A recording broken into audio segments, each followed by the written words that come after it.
أعوذ بالله من الشيطان الرجيم بسم الله الرحمن الرحيم ما دب نصیب بے ادب بے نصیب. حاضرین مجلس، السلام علیکم. اللہ تعالیٰ کی رحمتیں آپ پر نازل ہوں اور دنیا میں، اس دنیا کے ساتھ دوسری بے شمار دنیاؤں میں اللہ تعالیٰ آپ کو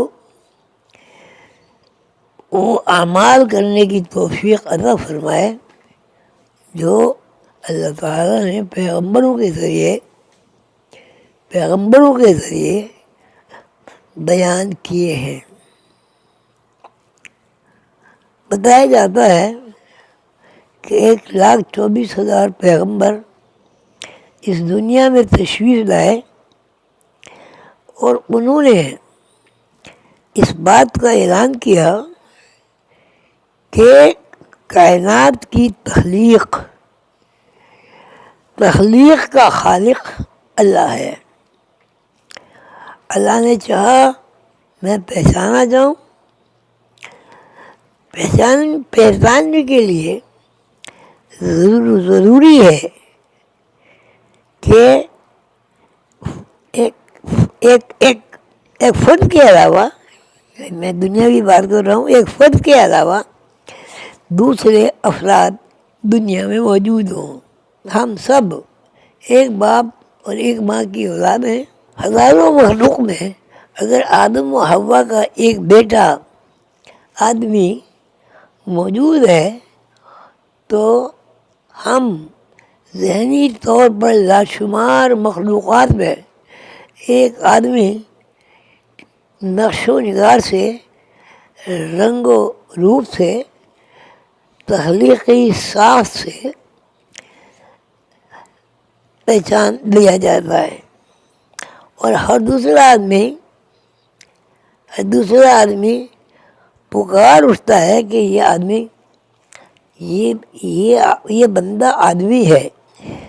سرد و گرم موسم کی وجہ سے آدمی کے نقوش میں تبدیلی واقع ہوتی ہے. لیکن یہ تبدیلی اس طرف ضرور متوجہ کرتی ہے کہ یہ دوسرا شخص ہمارا بھائی آدم و حوا کا بیٹا ہے. الہی قانون جس کو پیغمبران کرام علیہم السلام نے نوع انسانی کی معاشرت کے لیے بیان فرمایا ہے، وہ قانون ہمارے اندر ذہن کی اسکرین پر نمایاں الفاظ میں درج ہے. اللہ تعالیٰ نے خاتم النبیین حضرت محمد صلی اللہ علیہ وسلم سے آسمانی کتاب قرآن میں ارشاد فرمایا ہے، اے نبی آپ فرما دیجئے ہم اللہ پر ایمان لائے ہیں اور جو ہم پر نازل ہوا اور جو ابراہیم، اسماعیل، اسحاق، یعقوب اور اولاد یعقوب پر نازل ہوا، اور جو دیا گیا موسیٰ، عیسیٰ اور دوسرے پیغمبروں کو ان کے رب کی طرف سے. ہم ان کے درمیان فرق نہیں کرتے اور ہم اللہ کے تابع فرمان ہیں.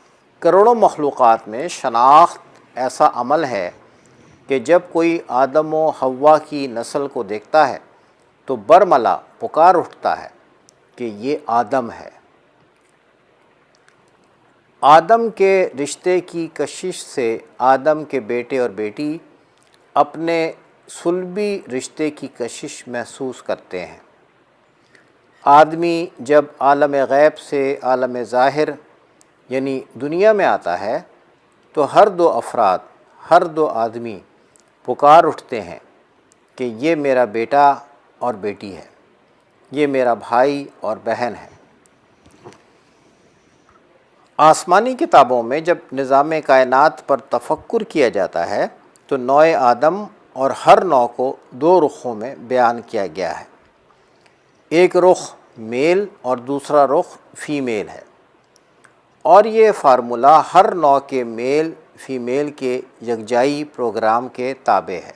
نہایت فکر طلب ہے کہ آدم و حوا پیدائش سے پہلے کہاں تھے اور یہ سوال بھی دل کے اندر پردوں میں چھپا ہوا ہے کہ نسل آدم کی زندگی کے شب و روز چھپنے، غائب ہونے اور ظاہر ہونے کی بیلٹ پر ایک طرف غائب ہو رہے ہیں اور دوسری طرف ظاہر ہو رہے ہیں۔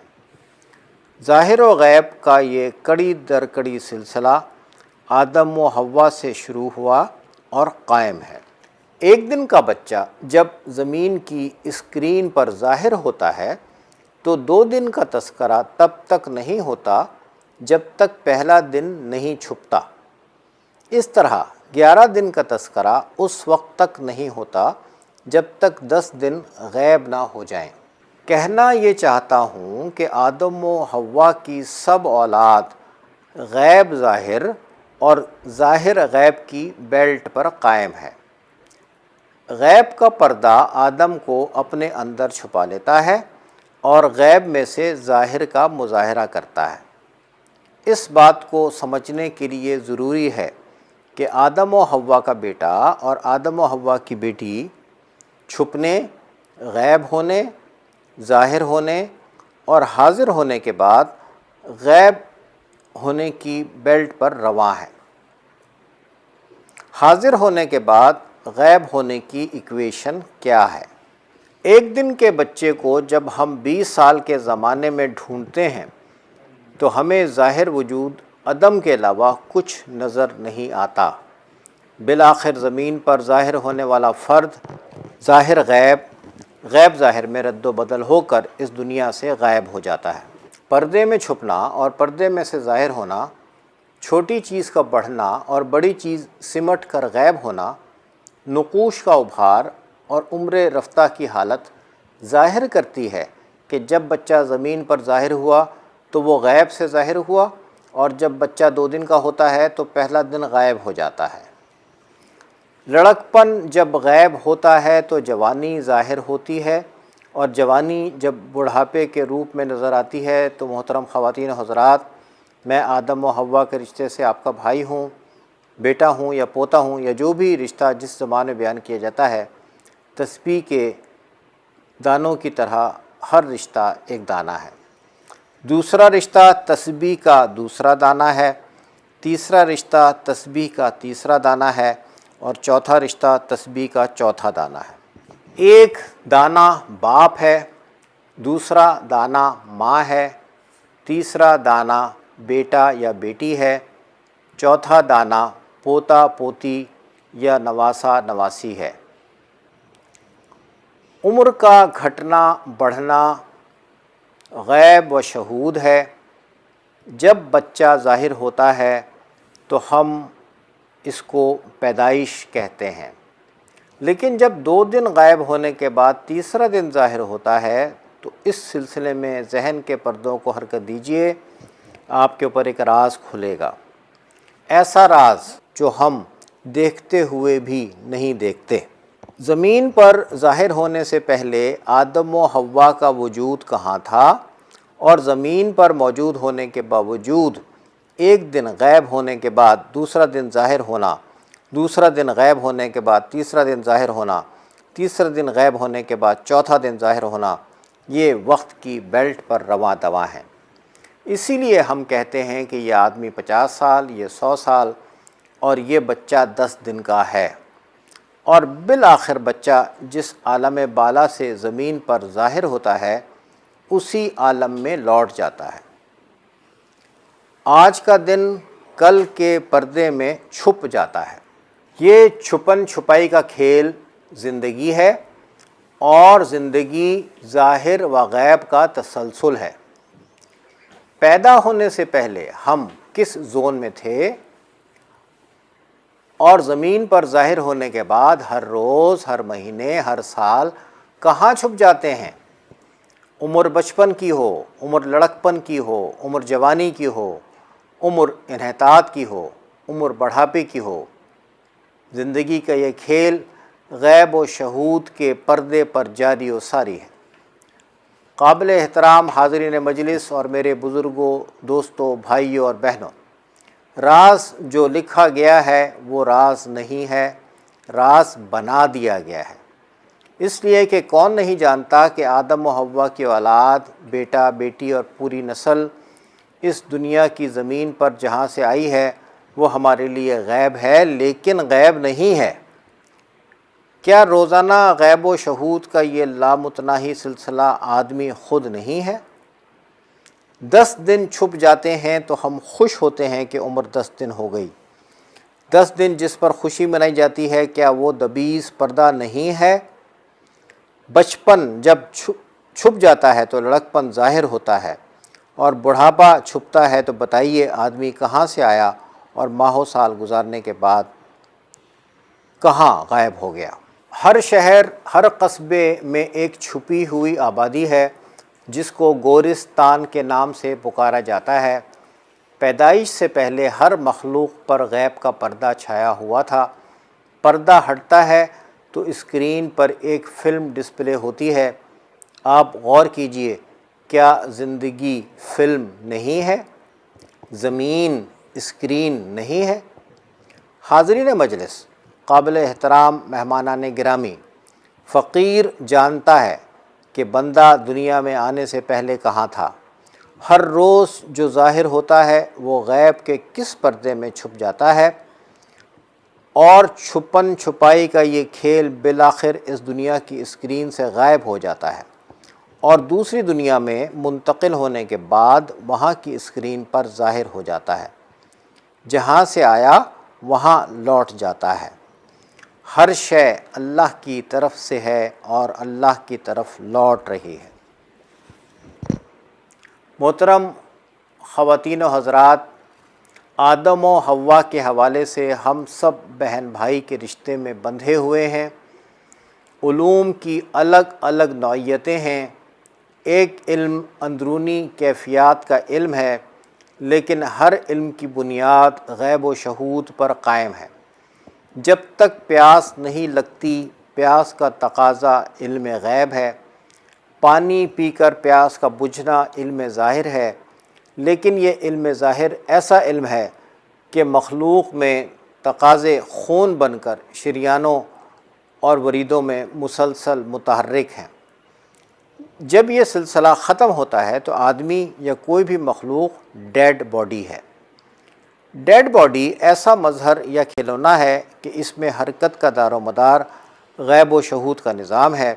ہر انسان آنے جانے کے علم کو چونکہ ہمہ وقت استعمال کرتا ہے، اس لیے زندگی ظاہر ہوتی ہے اور زندگی غیب کے پردے میں چھپ جاتی ہے۔ روحانی علوم میں جسم کی اندرونی کیفیات سے آشنا ہونے کے لیے ایک مشق ہے۔ ہر فرد اس کا مشاہدہ کر سکتا ہے۔ مشاہدہ کر سکتا نہیں، دراصل پوری زندگی اس کا مشاہدہ بن جاتا ہے۔ آرام دہ نشست میں بیٹھ کر آنکھیں بند کر لیں اور یہ تصور کریں کہ آپ کے چاروں طرف نیلی روشنی ہے، یعنی آپ نیلی روشنی میں بیٹھے ہوئے ہیں۔ اس تصور کا دورانیہ 10 منٹ ہے۔ تصور کا طریقہ یہ ہے کہ آپ یہاں چیئر پر بالکل سیدھے بیٹھ جائیں، کمر اور گردن ایک سیدھ میں ہو، کمر یا گردن جھکی ہوئی نہ ہو۔ اس نشست میں یہ تصور کیجئے کہ آپ نیلی روشنی میں بیٹھے ہوئے ہیں، یعنی ہر طرف نیلی روشنی پھیلی ہوئی ہے۔ اس تقریب کے علاوہ یہ مشق گھر جا کر بھی کیجیے۔ 15 روز تک رات کو سونے سے پہلے ایسے کمرے میں بیٹھیے جہاں روشنی نہ ہو۔ 10 منٹ تک تصور کریں کہ آپ کے چاروں طرف نیلی روشنی ہے اور آپ نیلی روشنی میں بیٹھے ہوئے ہیں۔ مراقبے میں جو علم یا جو شے ظاہر ہو وہ ڈائری میں لکھ لیں اور ادارے کو بھیج دیں۔ اللہ تعالیٰ آپ سب کو خوش رکھے۔ حاضرین مجلس، السلام علیکم۔ آپ عالم دے کی تقریب میں تشریف لائے۔ آپ نے ہم سب کو عزت بخشی۔ اللہ تعالیٰ آپ کو دنیا اور دین کی نعمتیں عطا فرمائے۔ آپ کا بہت شکریہ۔ مشق جو لکھی گئی ہے اس پر عمل کریں. نتائج کے بارے میں عرض ہے کہ نتائج خود آپ کے اوپر ظاہر ہوں گے. وہ جو نتائج ظاہر ہوں یا نہ ہوں وہ لکھ کر ہمیں بھیج دیں. آپ کا بہت شکریہ.